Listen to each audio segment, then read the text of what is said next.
There's a new policy in Baltimore that many say could make that city even more dangerous. This comes after the Department of Justice and Attorney General Jeff Sessions reported that violent crimes, look at that, increased by 22% in the last year alone. Many say this new policy will discourage arrests and even give criminals a say-so over how police officers are doing their jobs. Here to weigh in on this is former D.C. homicide detective and Fox News contributor, Mr. Rod Wheeler. Good morning, Rod. Good to see you. Good morning. Good to see you too, Ainsley. Well, why are they doing this? Because according to Jeff Sessions, it's going to make a dangerous city even more dangerous.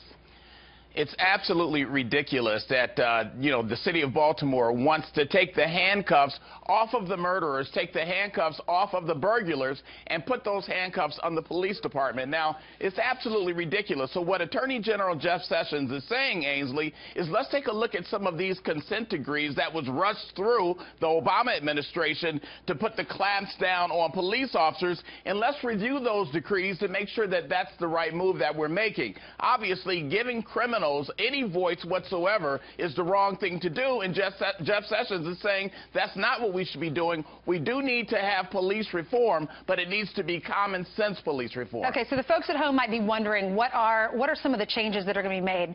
This says police can't approach trespassers unless a complaint is made. Police can't detain people in high crime areas or proximity to a crime scene. Police should get verbal and written consent to search. Police must seek permission from a supervisor before arresting certain suspects. So basically, police officers have their hands tied. They can't go after a criminal when they see a crime.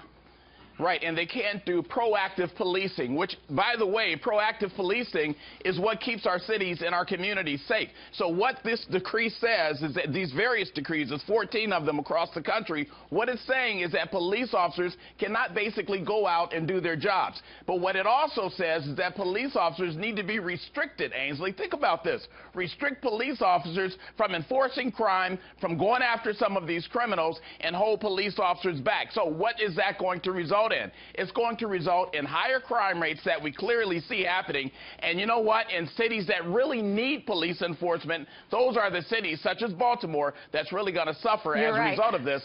And so Jeff Sessions is saying, Ainsley, he's saying, look, this is not the approach we should take. We need to use common sense reform. He does want reform, and I think that's why can't he make that happen then? Why on. Can't he change it, Rod? Because this was signed on January 12th. Now Jeff Sessions is the AG. So why can't he say we're not going to do this anymore? Well, because he's getting pushback. I mean, this is the reality. He's getting pushback from a lot of these Democratic mayors. Now, keep in mind, and this is so important for the viewers to understand, crime got out of hand under the leadership of these Democratic mayors. And Jeff Sessions is saying, look, we just got here. The Trump administration is very concerned about police reform, and we want to make things right. But with these consent decrees, it's going in the wrong direction. That's what he's saying. So he's asking the judges to hold up, give the government 90 days, give the AG's office 90 days to review these consent decrees, just to make sure that we are going in the right direction. We just want to keep our officers safe, and we want to keep criminals off the streets. That's it. I think all Americans can agree with that. I don't know why this is happening. Thanks so much, Rod. God bless all of our law enforcement, our men and women in blue.